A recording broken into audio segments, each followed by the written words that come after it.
Hi, MLB The Show has been coming out with some new content lately, these new Captain Blizzard drops, and I don't know how I feel about them, but this week, we got two new captains, Warren Spahn. But as you see, we got Willson Contreras here, and he boosts players born in Venezuela. And this makes me sad, because you want to know who is from Venezuela? This guy. The guy who is no longer a Yankee. So yeah, we're gonna grind for this new Captain Blizzard content, try to get Willson Contreras today, and hopefully it's not too bad. Bunch of missions yet again, out of position series, Venezuelans, Braves, Cardinals. There's no way to like sort your lineup by players who are born in Venezuela in game, so we're just gonna do this with good old Showzone. Venezuela. All right, I think this captain team would be fun once you actually get it boosted up. Any out of position players. I don't need the cards to be too great. Wait, Johan Santana. Yeah, I think he's the only one. All right, so Johan Santana was only 10K, and that's definitely worth it for me. There are some captain cards that are also Venezuelan, like Avisail Garcia and Jackson Churio, and that'll definitely help a bit for that captain PXP. Get Eugenio Suarez as well over for third. And I want to use someone in particular for first base here, Luis Ariz. So I'm basically just going to go into games versus the CPU and just beat them up. And just look at these again. Oh, we can collect Kyle Tucker. Forgot about that. Nice. A little 5 stars. And I might be able to skip these hits without a position series. Either that or these extra base hits with Cardinals. Yeah, we'll probably skip the Cardinals extra base hits. That'll probably be longer than 15 hits. This is the lineup we're going to run. So we get some captains, get some Venezuelans in there. Well, they're all Venezuelan. And let's just play against the Rockies on rookie difficulty.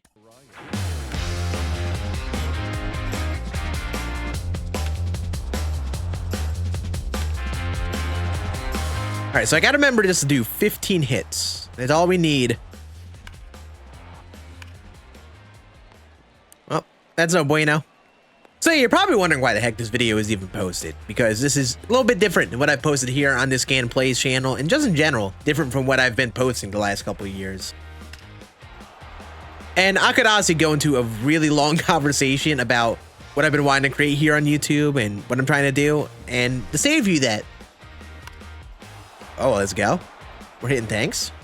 To save you the very long yap session, I want to use this channel to basically upload nearly daily, play some MLB The Show or whatever baseball game I'm playing at the moment, and just kind of talk about whatever's going on in MLB The Show, my thoughts on it, new content when it comes out. I kind of want to make content that's very old school YouTube. The reason I got into it back in the day. Expect some more videos like this on the channel. I plan on talking about all the MLB The Show news whenever we get some. I have another channel that's in the works for some more broader scale gaming stuff, which I'm excited to be starting. And the main Scann channel is going to kind of remain the same with the type of content I make. Some longer projects that require more time to work on and will probably be uploaded when I'm really in it, like once a week, 2 weeks, however long it ends up being. Basically, I've been kind of like all over the place with YouTube over the last couple of years, and that motivation to make videos kind of comes and goes all the time. It's like a very weird thing. You know, I look at the YouTubers I watch in my free time. A lot of them are the dudes that just upload every day. They talk about whatever's going on in the games that they play. Like I watch Jev a bit. I watch some Destiny YouTubers who just talk about what's going on in that game all the time. And I kind of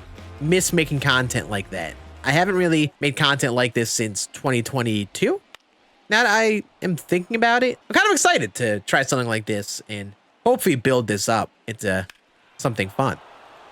All right, there's another homer. I think we're at 8 hits now, and we got to pitch 5 more innings with those Braves. But yeah, I've kind of liked these captain drops that they've been doing lately. I've heard, at least based off of what MLB The Show said a while ago, that this newer style of content is something to expect more of in MLB 25. And while I think MLB 25 is going to be starting off on a good note with no sets and seasons, I don't know how I feel about this current format of the captains and stuff. I think there's some fun in there. It's at least kind of simple. I also don't love just doing stuff like this where you just play versus CPU and just beat them up on low difficulties. It's kind of a lot to keep track of, and it kind of gets repetitive. That's at least my take on it. It's probably better than what we've had before, where content took really long to complete and it got very stale very quick. And then you not be able to use those cards because of the sets and seasons format.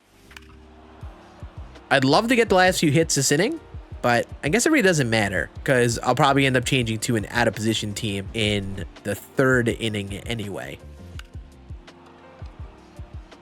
All right.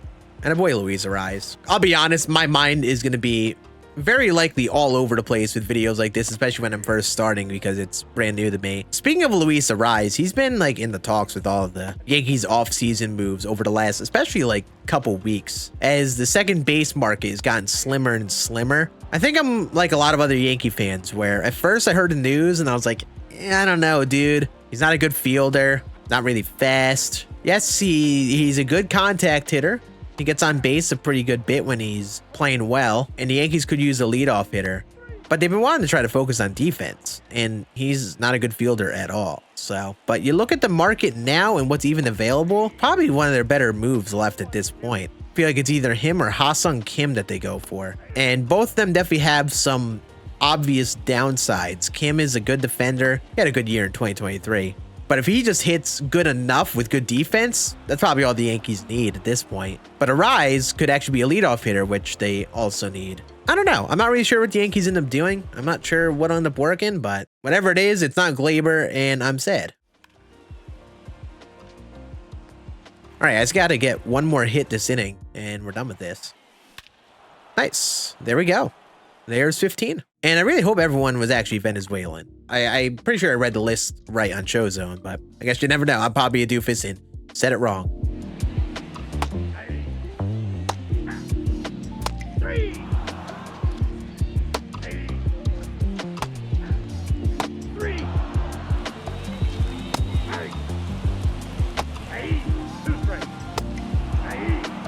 We can quit and set an out of position team and do the exact same thing. We're halfway through the captain XP. Unfortunately, we're not going to get much more because I got to use out of position guys. But oh yeah, and I only got to get 13 hits now. I should sell Johan Santana now.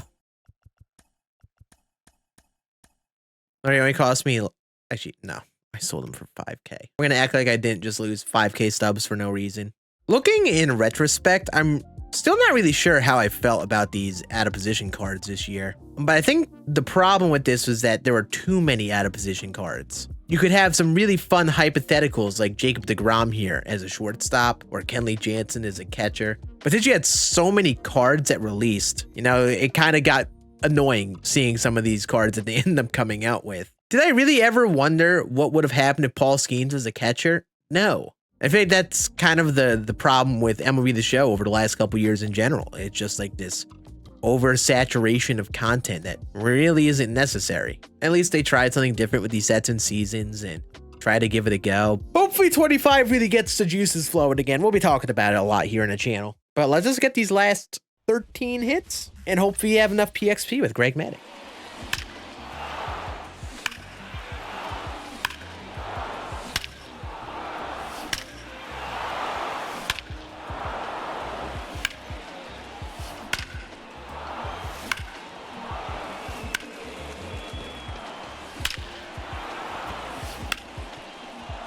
All right, there's 12 hits. Should be good to get out and just pitch 3 innings. It would be nice to strike out everyone because we get pretty good PXP. I'll probably pitch this inning and then raise up the difficulty so we can get some more PXP.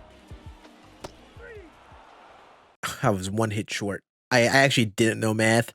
Yikes. All right, 2 innings pitched, 1 more hit, and then the last PXP with the captains. Like I said, it's a legend difficulty. Should get enough PXP by doing this. We love lefty second baseman. I need more of that. I should actually use Rizzo for that sole reason with that out of position team. I love lefty second baseman and lefty third baseman. Anthony Rizzo, Don Mattingly. Let me strike out. Nice. Nice. Pretty good first inning. And let's just get a hit. There we go.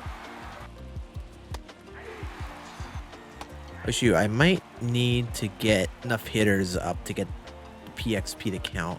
I didn't think about that. Oh. All right. Beautiful. Hopefully you have the PXP. Let me just get a few at bats in because I think I need to get up to like the 8th spot for this stuff to count. I also don't know if I need to because we're in the 2nd inning. You'd think I would know how this works as someone who has played this game all the time for the last few years. All right, I think we are good. There's no way I'm 25 PXP short. Let's see. Yep, that is diabolical. Let's finish the job. Just whatever first captains I see. I probably should have just waited, but I don't know what it is. Whenever I get content like this, I physically can't move on to something else until I get the piece of content done. And I cannot get my brain to move on until I get this captain program done. All right, I think I did enough. Give me my PXP. I think that's it. Oh, wow, wheel spin. Much wow. Wow.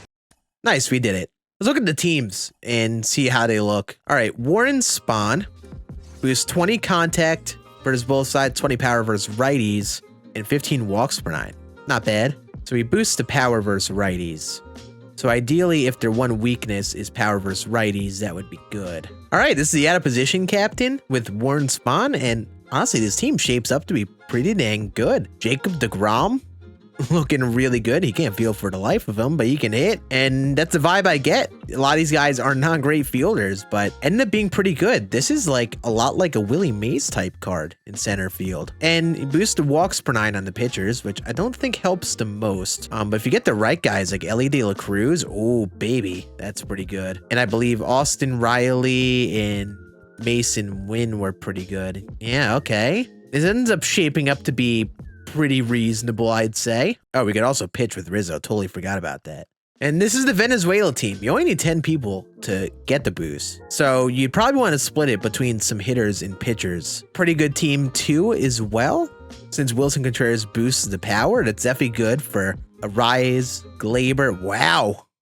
Glaber's nuts. And Acuna. Even Churio too. A lot of these guys are really good with a little bit of a boost in power. I think the only downside with this team is that the captain is Wilson Contreras. It would have been great to be able to use William Contreras in the starting lineup at catcher, or even Salvi Perez here. You'll probably have to slide them in over at first base if you want to make that happen, or DH, I guess. And pitching wise, you're not using this team for pitching. But if you throw Johan Santana out there with Carlos Carrasco and maybe someone like Robert Suarez, you can get it to be tolerable. But yeah, what do you think of these two captains in the just recent MLB The Show content drops? You've been keeping up with them. Let me know in the comments, and I'll see you all in the next one.